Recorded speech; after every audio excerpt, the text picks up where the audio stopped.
We've come to the final step of this strategy for close reading. We've read through the poem and just thought about the literal elements, what's actually on the page. We've then read closely and thought about how was it put together? What choices has the author made? We spent some time working through and thinking about figurative language and its purpose. And we've got to this point where we've worked with the poem enough. We've hopefully got some ideas about overall meanings and themes of the poem. So the big question is, like, what are the big ideas that this poem addresses? Part of it, you could say, like, what's the poet's message? If this is a conversation between poet and reader, what are they communicating? What feeling is the poet communicating to the reader? We can start just with some single topics. We'll think about just like single words. This poem is about blank. From there, if we have some single words, we can think, okay, if it's about blank, how does the poet feel about that? What is their opinion about blank? This is kind of that stage of talking back to the poem. It is, you've read it, you've worked through it, you've listened. Now we have to make our own inferences and ideas about what has been said to us. I won't read the poem again. I think I've probably read it enough for you. But to me, as I was reading through it and I was thinking about it, something came up in the literal level, in the structural level, in the figurative level. To me, the topic of this poem, like if I were to boil it down to one word or two words, this is really a poem about loneliness. Even when we were talking about it structurally and looking for repetition, the word loneliness repeats 3 times throughout this poem. And I found myself on the literal level and even on the figurative level talking about what we said, like, it's loneliness personified. It's loneliness chasing you. It's you being faster than loneliness. So in a single word, we could say it's a poem about loneliness. Could we go a step further? Because it's not just there's loneliness, but it's about skating fast enough so loneliness can't catch you, to cycling or just like being faster and getting away from loneliness. To me, if we go one step further, that's about overcoming loneliness.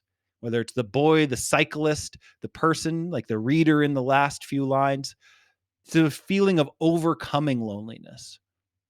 If we're to take this a step further, we're still working for some single words. If this is about overcoming loneliness, what does that feel like? What does this poem suggest? Like, what is Nye's, like, what's her feeling or suggestion about how does it feel to overcome loneliness? This cloud of sudden azaleas that you're floating free in. To borrow a word from there, it sounds freeing, that you're just floating free of something in this kind of like joyous moment.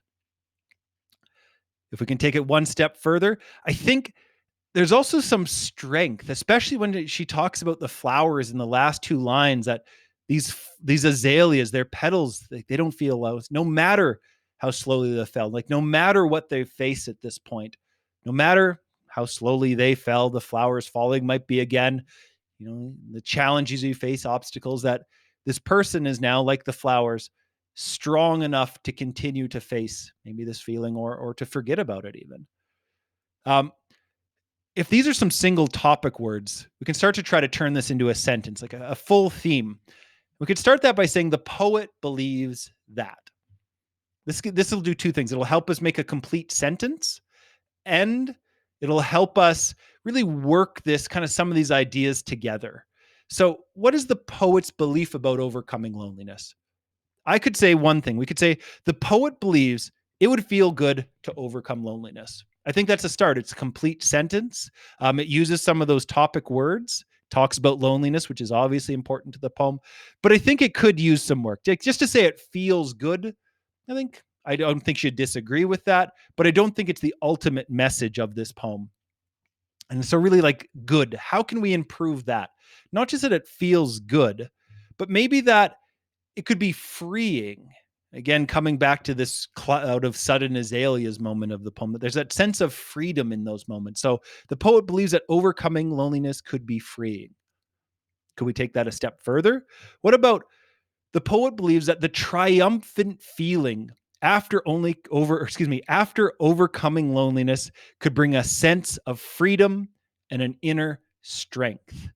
I think this is definitely the most complete one. Like, I see that triumphant feeling coming through words like a victory, or even that cloud of sudden azaleas, that like burst of flowers that this is this triumphant feeling.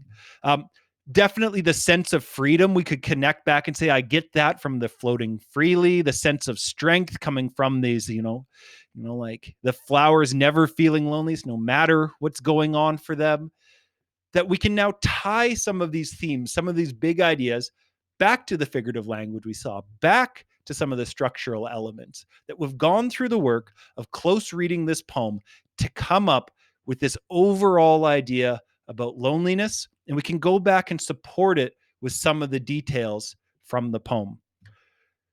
So, this is the process of close reading. It's working through these steps, literal, structural, figurative, to come to larger understandings about a poem's meaning and the poet's message.